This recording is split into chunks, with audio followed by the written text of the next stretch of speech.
In April of 1987, the Church of Lukumi Babalu'ai leased a property in Hialeah, Florida. It was an effort led by Santeria priest Ernesto Pichardo. Pichardo was born in Havana, Cuba, but it was only when he moved to Little Havana in Miami that he became drawn to Santeria, an Afro-Cuban religion with elements of Roman Catholicism and the Yoruba religion.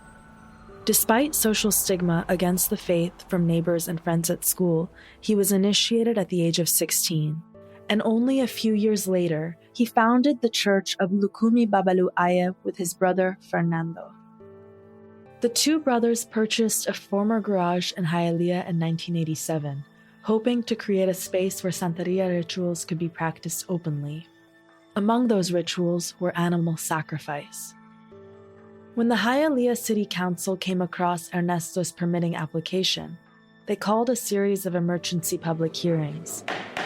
Only a month later, the council had effectively banned ritual animal sacrifice in the town using animal cruelty laws. The new policy exempted kosher slaughterhouses, hunting euthanasia of stray animals, and feeding live rabbits to greyhounds. It did not exempt the ritual slaughter of goats, rabbits, and chickens used in Santeria. Ernesto and the church sued on religious freedom grounds, and the case eventually made its way all the way to the Supreme Court. The court ruled that religious beliefs need not be acceptable, logical, consistent, or comprehensible to others in order to merit First Amendment protection, and that the church should be permitted to practice these rituals freely. When the church was finally opened, 20 of the new members danced, prayed, and offered tropical fruits and a big cake frosted in white and purple to the god Babalu'ai. Fernando reported to the Associated Press, quote, "We are letting the deities know we're here and ready." Welcome back to Season 3 of Tomorrow is the Problem, an ICA Miami Art and Research Center podcast. I'm your host, Donna Honarpische. This season, we'll be looking at rituals as critical practices and movements shaped by indigenous traditions and local populations around the globe. From the assemblage works of artist Betty Saar to the psychedelia of 1960 countercultures and the way art borders trance, we'll explore the range of practices channeled by artists who traverse the religious and spiritual aspects of ritual and give them new meanings. Today, we begin in Cuba with two artists whose lives, art, and ritual practices find roots in Yoruba and the African diaspora. My name is Maria Magdalena Campos Pons. I am the Cornelius Vanderbilt Endowed Chair Professor of Arts at Vanderbilt. I am an artist. I was born in Cuba. I live in America for the last 30-something years. Growing up in Cuba, in the town of La Vega, in the municipality of Manguito, in the region of Colón, and then in the province of Matanzas. In this little town of La Vega was a former sugar plantation, and it's still there, standing. In Campos Pons' hometown, history was inescapable. Descendants of enslaved African people and indentured Chinese laborers lived alongside the old plantation barracks that still stood. I could touch the walls that my ancestors and they were working there touched themselves. I could enter into the door that ancestral people in my family walked through. In addition to the built environment, less tangible connections to her ancestors also thrived in Campos Pons' community. Practices of Santeria, which were brought by enslaved African people, were imbued in everyday life and were part of the spiritual festivals that dazzled Campos Pons as a child.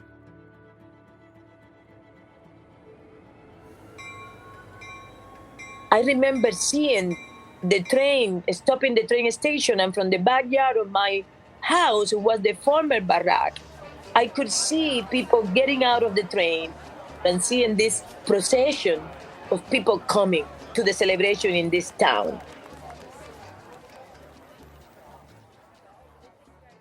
In Santeria, practitioners worship the Orishas, deities that mediate between God and humans. These Orishas are both deified ancestors and natural forces. Chango, for example, was a king in Oyo, the ancestral homeland of the Yoruba, and is also the owner of fire, lightning, and thunder. The potent force and the potent energy of those celebrations, but everything around it, the sense of community. In that time, I didn't know there was Chango, definitely Chango, and the beauty, the intensity of what I witnessed there have never left me, ever. I have seen all kind of magnificent scenes, but what I witnessed there as a possible 6, 7 years old young lady have never left me, has never left me. But ritual came not only in spectacular festivals, but in the most everyday moments of Campos Ponce's early life. And it was this gentleman, his name was Javierito, who will clean the entire town with a broom made of the branches of the fruit of the palm tree.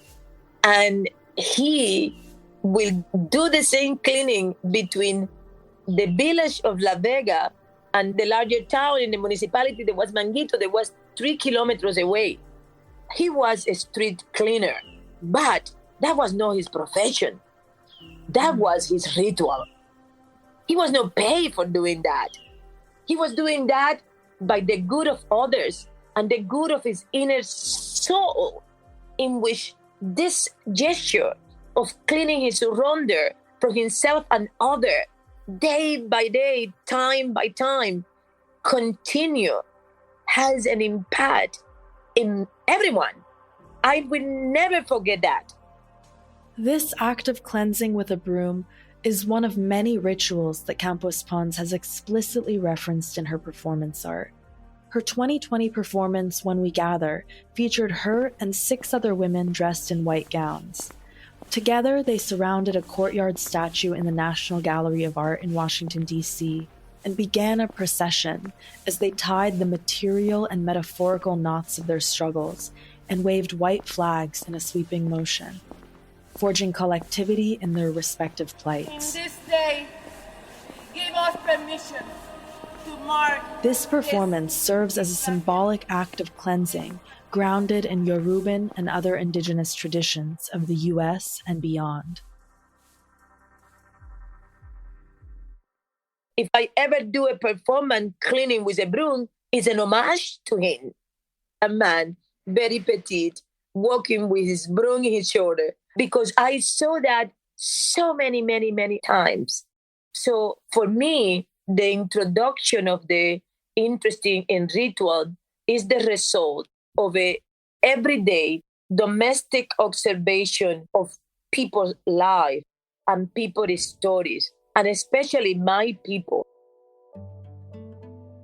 Like Campos Ponce, visual artist Jose Bedia grew up enveloped by a deep and active connection to ancestral means of worship. I grew up in Cuba, in the city of Havana, in a poor neighborhood named Luyano. In Cuba, they have still alive 4 different Afro-Cuban traditions. The most famous one is the Yoruba tradition, the Regla de Ocha, or Santeria, the people know as the Santeria, who came from the area of Nigeria. The second one was the Kongo tradition, who was apparently the oldest tradition who came from Africa, once again brought by the slave. And apparently the Kongo was the first group of people who arrived in America. In the Kongo tradition, the Orishas are not associated with divine or human representations. Instead, they are forces of nature, like the ocean, river, and savanna. The main priest in those traditions is named the Ngangangombo. So I was lucky to be introduced to one of these Ngangangombo in Cuba by my own mother.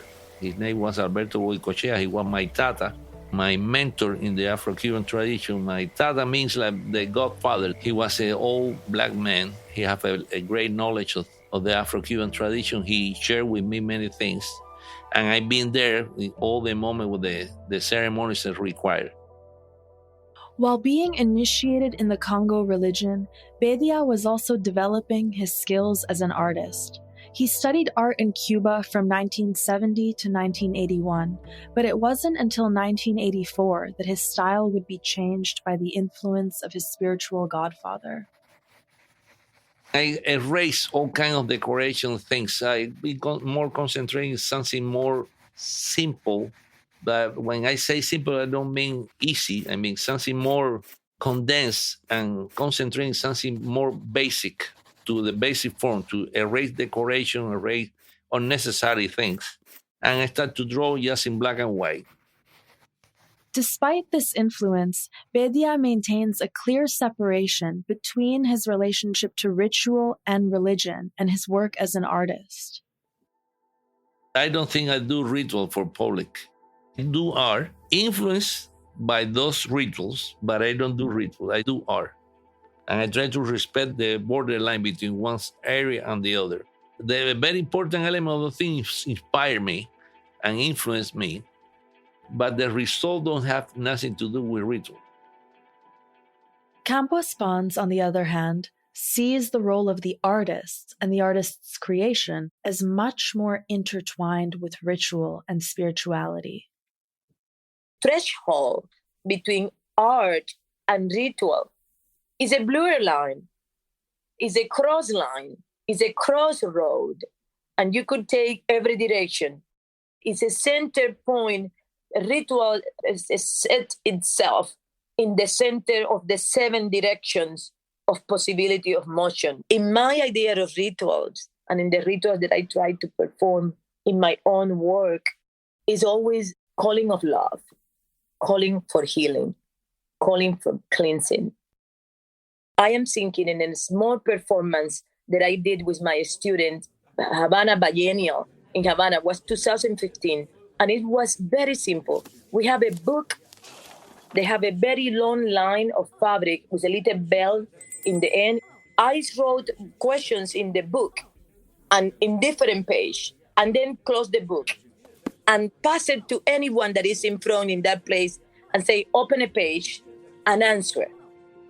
The energy between the people holding the book and the other person in the end holding the line, I saw and I built the piece as an umbilical cord of trust, as an umbilical cord to allow it in a muted way, in a quiet way.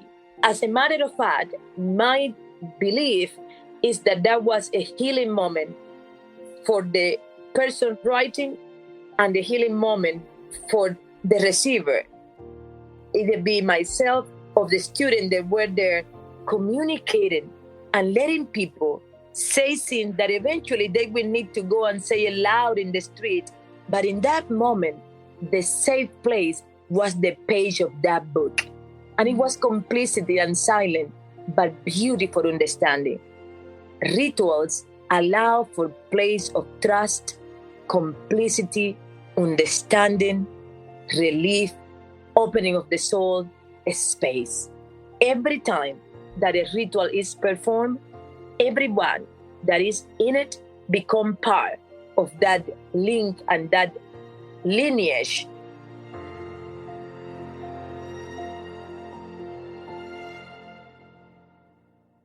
So while Campos Pons sees art as ritual and ritual as art, Bedia is committed to maintaining a distinction between these realms. While he does not incorporate the Kongo religion into his paintings, Bedia draws inspiration from other spiritual and cultural practices. In the process, he breaks and renews generations of art-making traditions. In the recent time, I proposed to myself to work with the idea of symmetry. I like the idea of symmetry because the symmetry is something what in our school they always the professor reject, the idea of symmetry. The symmetry, they say, is boring, is primitive, is linking with the past. And for me, the symmetry is very important because the symmetry gives me a chance to talk about dual forces, night and day, sun and moon, men and women, animals and human, nature and culture. So the thing is, we were training in the Western tradition to use, for example, in my case, I am a right-hand writer, to work with just one hand. So I'm standing in front of the painting. I work with just right hand. What I do now is I start to work with both hands at the same time. And this is something what I learned from the tribal people. People from Africa, from Oceania, they make designs on the floor, in the sand, or in the dust with fingers at the same time. So no matter what type of design you do at the same time with both hands, it's like the director of the orchestra, right? Everything happened the same way, the left side to the right side. And I do that now intentionally. I chosen some particular size of canvas who are no bigger than my open arms. So something where I can reach in both sides, standing right in the middle. Bedia draws significant inspiration from anthropological inquiry. He has been a lifelong traveler and student of non-Western religious practices and has closely observed many African rituals, which has without a doubt influenced his art-making practice. I've been in certain places where the people was initiated in certain religious forms similar like that, why I was initiated in Cuba. And that is a very important moment. Included in those coming-of-age rituals is the Central African practice of mukanda, during which children are removed from the community and isolated in an encampment in the bush, where they learn myths, hunting skills, and ways of being in the community. And the idea is to make like a breaking point between a period of the kid was considered a child, and they also, in that particular moment, they produce many forms of art, like many makishis and costumes. They call it makishi in the society, when the people coming out dressing in some particular way, with masks and costumes. And the idea to come out like that is to teach the kid how to make selection, the right or wrong selection in life. Bedia is deeply curious about the techniques and motifs of the masks and other ritual objects he's observed in these ceremonies. I like to go to that, the ultimate meaning of things. For me, it's very important, the content of the thing. I think that's very important because Picasso's use of African masks almost just sort of extracted the mask outside of its setting and its use only for its structure and form, whereas your work is very interested in the actual use of these objects and all of the energies and traditions behind them. Yeah, I try to go further, not just an occasional visit. I like to establish a long relation that I normally visit the same place more than one time. So the whole thing, I was able to be a witness of how this society grow and develop and how they incorporate new elements sometimes. Because those societies normally are in constant change, and they incorporate new elements all the time. Bedia credits many thinkers and practitioners in the evolution of his work, including art historians Antonio Alejo, Robert Ferris Thompson, Joe Rivera, and his tata, Alberto Goicoechea. In part because of their influence, he has continued to think about how connections to the past and continued evolution in the present act as sources of power. We all have this colonial past. This was a traumatic process. This is a common link between all those cultures, the colonialists in Cuba, in the Caribbean, in Africa, with the Native American people. We all suffered that kind of thing. And for the really first time, all those cultures have the right and the condition and moment to spread themselves and what they really are. Rituals are forms of resistant and subversive forces in any time, on any circumstances. The people that hold rituals profound are rebels. They're going to find way to speak truth and deep inner truth in front of everyone all the time. That's what the rituals are for. That's what the rituals allowed. The potentiality to speak your truth and to all forces. So when you invite me to this conversation, the future is the problem. But how an interesting point of departure. Rituals look to tradition and to the past in the continuum is a kind of message sent ahead to the future. So any ritual, any time that in my own practice, before I started performance, I call my ancestors and I ask them for permission because they live in circularity. And when I call them, they hear me in the past, in the present, and in the future. Let us never forget our origins. The future is full of unforeseen. No olvidemos jamás nuestros orígenes. El futuro está lleno de imprevistos. Part of Campus Ponce's orientation towards the future is the way her audience members become entangled in the rituals, propelling it in a time and space beyond the performance itself. I have used for many years in my performance something very important, who is a gift to the participants, leaving the participant with something that is part of the performance, but also inviting people to bring something to the performance that could be interchangeable. Part of that was the tradition of Santeria, in which in the celebration of the Orishas, candies and fruits are given to the children. And I still remember the smell of the bananas in the altar of the Yalosha, and me counting the days of when is this party going to happen so that I could eat the bananas because they smelled it already.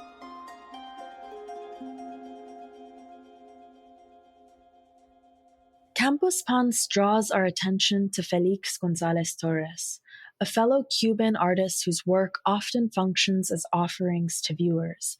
You may know him from his famous iterative work, Untitled, Portrait of Ross in Los Angeles, which consists of a pile of individually wrapped candies that viewers are invited to take with them outside the walls of the museum.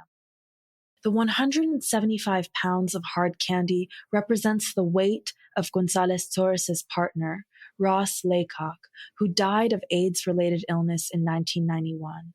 As an alternative form of portraiture, this pile of candy does not represent a face, but instead foregrounds the density, physicality, and weight of the body and of a life grappling with illness.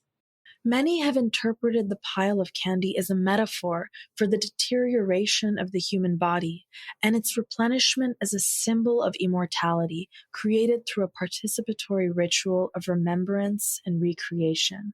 Each person who takes and eats a piece of candy becomes a participant in the artist's mourning.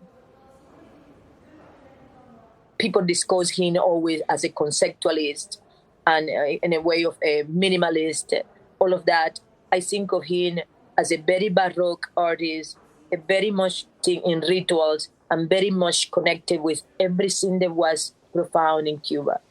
For once, sugar, and then the air of that place and the breeze of the Caribbean and everything that he made, his curtains, his pile of candy. It was such an emotional moment and a profound moment to think that the viewer, the visitor to a museum could live with the art in their hands. Because all the history of Western art was the collection is for the one that could collect. The museum is a precious place that you go, the one that could arrive there. And Felix González Torres undo all of that. Take it. Repeat it. Take it. Repeat it. While Maria Magdalena Campos Ponce and Jose Bedia hold the idea and power of ritual in varied ways throughout their respective art practices, they both emphasize the relationship between art and ritual as constitutive to the objects and performances we encounter in art spaces, and also the modes in which we interact with both art and ritual, and sometimes the blurry boundaries between these arenas. Every time that a ritual is performed, everyone that is in it become part of that link and that lineage of makers and participants forever. And every site that is the ritual performed being marked by that experience forever.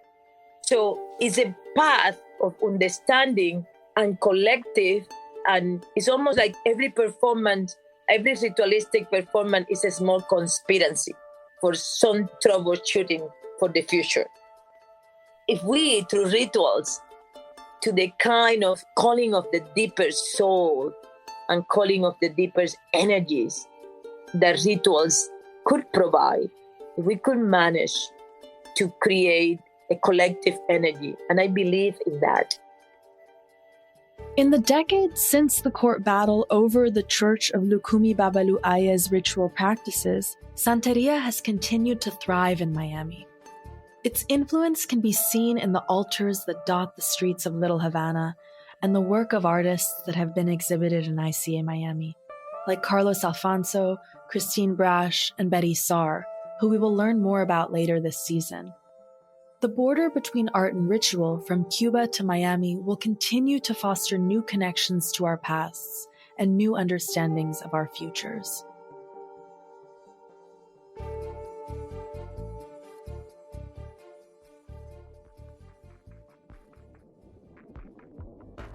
Join us next time as we focus on rituals of transformation in the art of contemporary artist Betty Saar and Black feminist art practices. Tomorrow is the Problem is produced in partnership with Podfly Productions. This episode was written and produced by Aubrey Calloway and me, Donna Honarpiche. Our executive producer is Jocelyn Aram. Our recording engineer is Carlay Ream Neal. Our sound designer is Nina Pollock. Special thanks to Maria Magdalena Campos Pons and Jose Bedia for joining us on the show. I'm Donna Honarpiche. Thanks for listening.